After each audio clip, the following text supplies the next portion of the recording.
Hi, I just finished a photo shoot with my pool table, and I was playing with depth of field. So in the photo shoot I used obviously my backdrop and my pool table and my D2X, and I used a couple of my SB800s instead of my big strobes because I wanted more focused light to give a more seductive mood. And like I said in a previous video, I've actually taken to using these total homemade reflectors that I have taped to my SB800s, which is totally ghetto, but it works, and it works really well. So I'm using it. And my speed lights just have a little bit of sticky tape residue on them, no big deal. So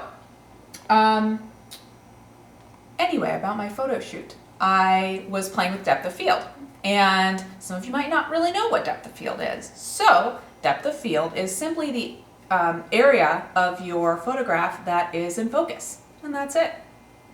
So if I am taking a photograph of a landscape, say there's, I don't know, these three things in my landscape, and I want all of these things to be in focus, I would use I would want a wide depth of field so that I could get all of this stuff in focus.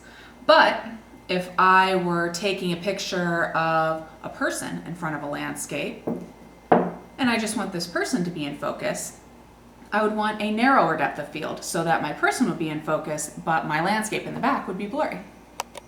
So since you can create a pretty good impact on your photographs with depth of field, it's something that you'll want to understand. So in this video, I will explain to you enough so that you can start messing around with it in your own photography. And on snapchick.com, you can see some photographs from the photo shoot I just did of me and my pool table in a few different outfits. And then of course for my VIP members, there is a full gallery for you guys. You control depth of field with your f-stop or your aperture, the distance to your subject, and your aperture, your distance to your subject, and focal length. And so you have those three things, which we will talk about in this video a little more fully. But you also have a fourth thing, which is the format size of your camera, which does make a difference in your depth of field. But for simplicity, in this video, we're just going to assume that you're using a DSLR like a D90 or a D300S. If you keep your lens focal length and your distance to the subject the same, you can change your aperture to change your depth of field. Now, remember that your aperture is what lets your light into the camera.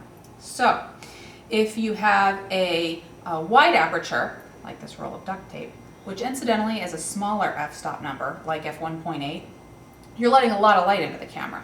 But all that light is coming in from all these different directions, and it's just going and hitting the sensor in all these different directions. So less stuff is going to be in focus in your picture, so you have a narrower depth of field. Now, on the other hand, if you have a smaller aperture or a larger f-stop number like f8, anyway, you will have the light coming in and kind of bouncing off the edges of your aperture and hitting the sensor all kind of in the same direction, or at least in a lot less directions than if you have a big old hole like this. So the effect is that you're going to have a lot more in focus in your picture. So if you keep your lens focal length and your aperture the same, you can change your distance to the subject to change your depth of field. For example, remember the cue ball is me. And I've got three things out here in the distance. If I move closer to those things, I'm going to have a much narrower depth of field. For example, maybe just the middle thing is going to be in focus. But if I move farther away, I'm going to have a much broader depth of field, so I'll be able to have all three of these things in focus.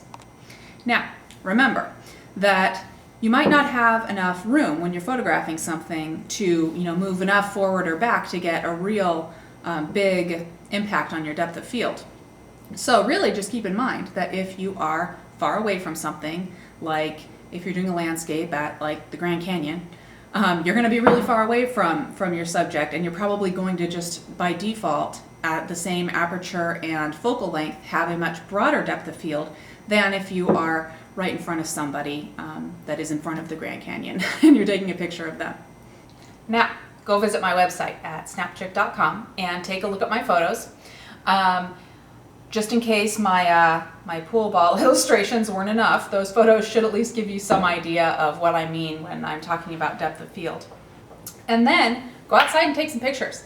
I would suggest switching your camera or your DSLR to aperture priority and put a prime lens on so you're not messing with your focal length. And just change your aperture, see what happens when you're taking a picture of something.